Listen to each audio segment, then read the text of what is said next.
अपने लोगों की तरफ से बता दें कि उंगली कैसे दिखाई जाती है।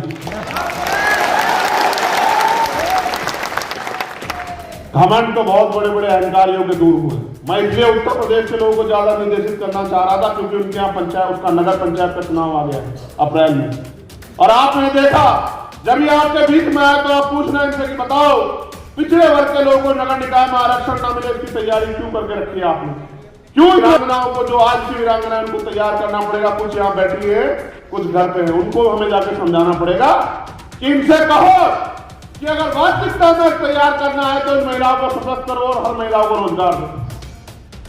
अगर तैयार करना है तो सुरक्षा करो बहन बेटियों की। उत्तर प्रदेश में और देश में जहां तुम्हारी सरकार है निगमों, बहन बेटियों की सुरक्षा नहीं कर पाते हो, भाषण देते हो, बेटी बचाओ बेटी पढ़ाओ के नारे देते हो, और आपकी सरकारों में हाथरस के साथ क्या हुआ आपने नहीं देखा क्या? ये भारतीय जनता पार्टी के लोग और इनकी महिला नेताएं भी चुप थी बिल्कुल, और सीबीआई ने क्लोजर रिपोर्ट लगाई और कहा कि ये हुआ थे।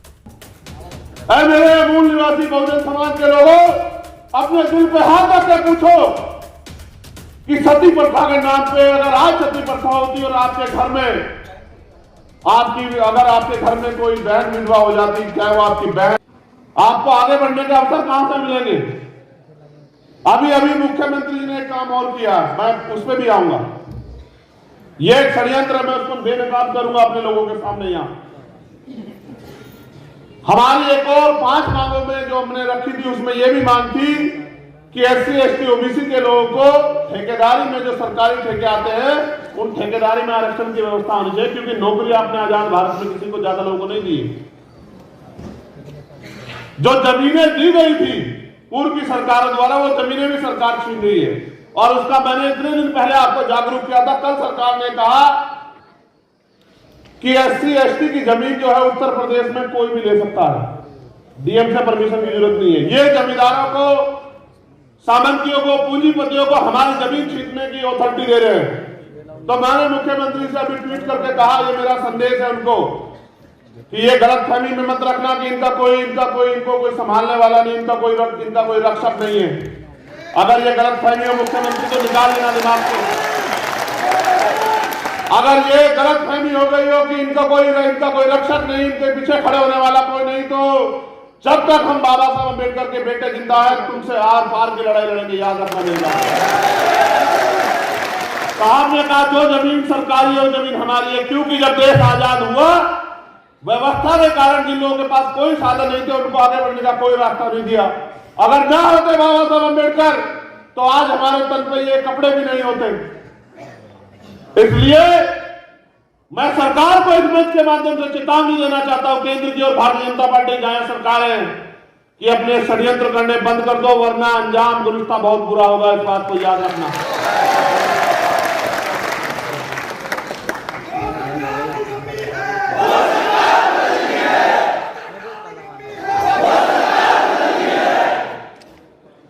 ये जमीन छीनना चाहते हैं और हम जमीन दिलाना चाहते हैं।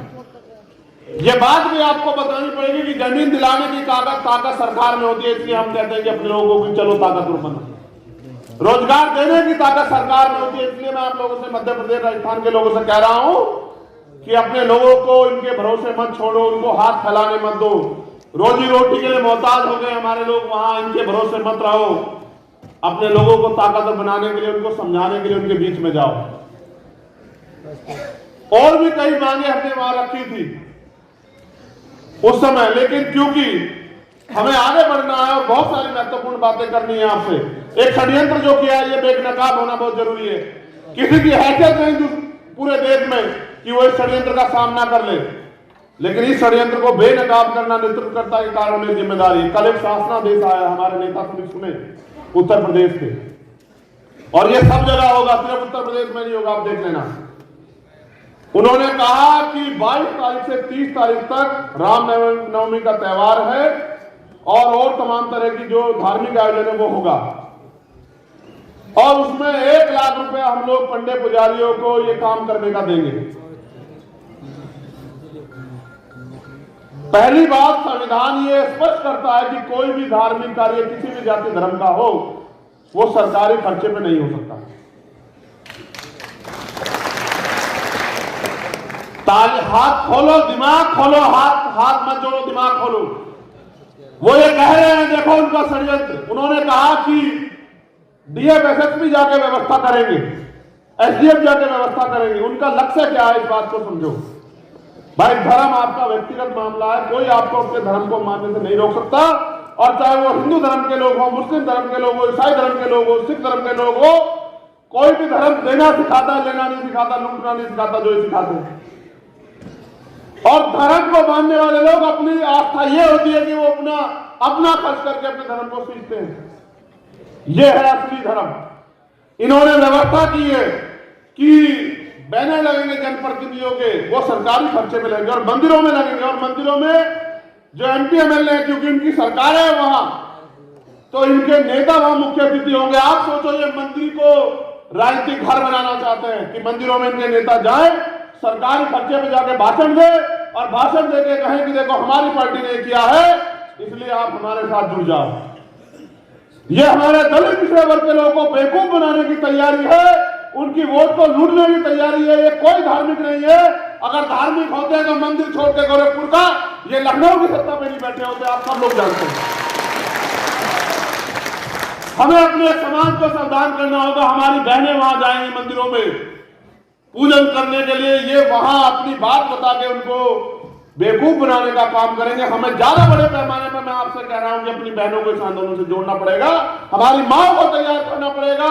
हमारी बहुजन सेनिया जो इतिहास उनका गवाह है, इतना बड़ा इतिहास है, मां सावित्रीबाई फुले से लेके मां अवंतिकाबाई लोधी, मां झलकारीबाई, मां पन्नादाई, इतना बड़ा इतिहास है जिसका कोई तोड़ नहीं। उन वीरांगनाओं को, जो आज की वीरांगना, उनको तैयार करना पड़ेगा। कुछ यहाँ बैठी है, कुछ घर पे है, उनको हमें जाके समझाना पड़ेगा कि इनसे कहो कि अगर वास्तविकता में तैयार करना है तो इन महिलाओं को सशक्त करो और हर महिलाओं को रोजगार दो। अगर तैयार करना है तो सुरक्षा करो बहन बेटियों की। उत्तर प्रदेश में और देश में जहां तुम्हारी सरकार है निकम्मो, बहन बेटियों की सुरक्षा नहीं कर पाते हो, भाषण देते हो, बेटी बचाओ बेटी पढ़ाओ के नारे देते हो, और आपकी सरकारों में हाथरस के साथ क्या हुआ आपने नहीं देखा क्या? ये भारतीय जनता पार्टी के लोग और इनकी महिला नेताएं भी चुप थी बिल्कुल। और सीबीआई ने क्लोजर रिपोर्ट लगाई और कहा कि ये हुआ। और देखो किस तरह से सत्ता का दुरुपयोग करके उन्होंने हमारी बहन को, न्याय को जो है बाधित करने का काम किया। देखा आपने किस तरह से आपके साथ जो है न्याय का मजाक उड़ा। उत्तर प्रदेश में 3 लोगों को बरी कर दिया और 1 आदमी को सजा, और वो भी वो जो धाराएं बैठी थी वो हटा दी। पूरी सरकार खड़ी थी आरोपियों को बचाने के लिए। केवल भीम आर्मी के लोग जमीन पर लड़ रहे थे उस समय, आजाद समाज पार्टी के लोग, और उनका दबाव था दिल्ली में कि मुख्यमंत्री को मजबूर होना पड़ा न्याय के लिए, लेकिन फिर भी न्याय के साथ घोटाला किया। याद रखना कि गुंडों को बचा नहीं पाओगे मुख्यमंत्री, मेरी बात को याद रखना। क्या उंगली दिखा दिखा के बात करते हो सदन में? नहीं हुआ मैं सदन में, वरना देता जवाब अपने लोगों की तरफ से, बताता कि उंगली कैसे दिखाई जाती है। घमंड तो बहुत बड़े बड़े अहंकारियों के दूर हुए। मैं इसलिए उत्तर प्रदेश के लोगों को ज्यादा निर्देशित करना चाह रहा था क्योंकि उनके यहाँ पंचायत, उसका नगर पंचायत का चुनाव आ गया है अप्रैल में। और आपने देखा जब ये आपके बीच में आया तो आप पूछना इनसे कि बताओ पिछड़े वर्ग के लोगों को नगर निकाय में आरक्षण न मिले, इसकी तैयारी क्यों करके रखी है आपने? क्यों इतने दिन तक आपने जो है वो ट्रिपल टेस्ट पास नहीं करवाया?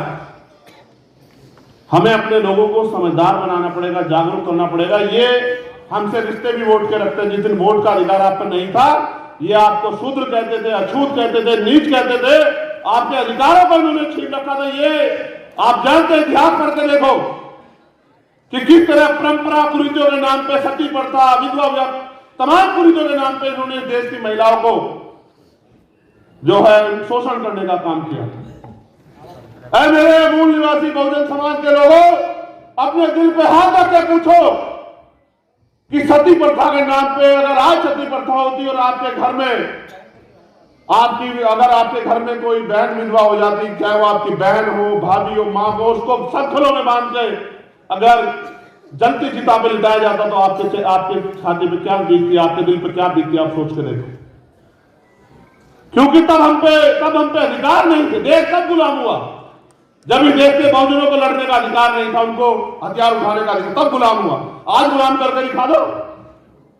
अगर किसी की मां ने दूध पिलाया विदेशी की चाहे वो चाइना, पाकिस्तान या कोई सा भी देश हो, जिसको गलत फहमी अब गुलाम बना के दिखा।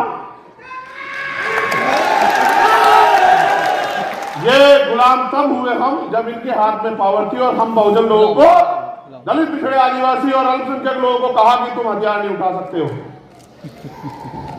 आज तो हम अपने हकों के लिए लड़ने को तैयार हैं।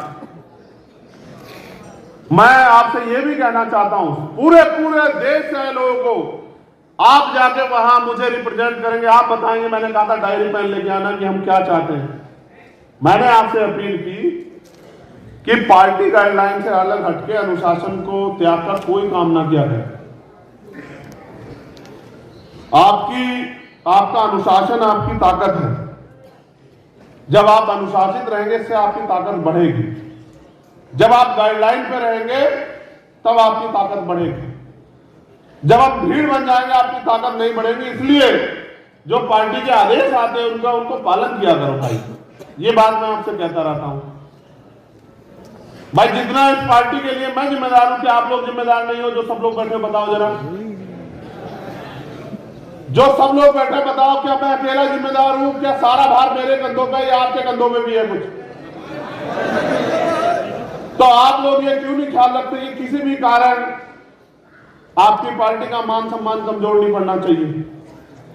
आपकी किसी बात से आपके किसी साथी को गिलानी, अपमान महसूस नहीं होना चाहिए। क्या आप इन बातों का ख्याल क्यों नहीं रखते हो?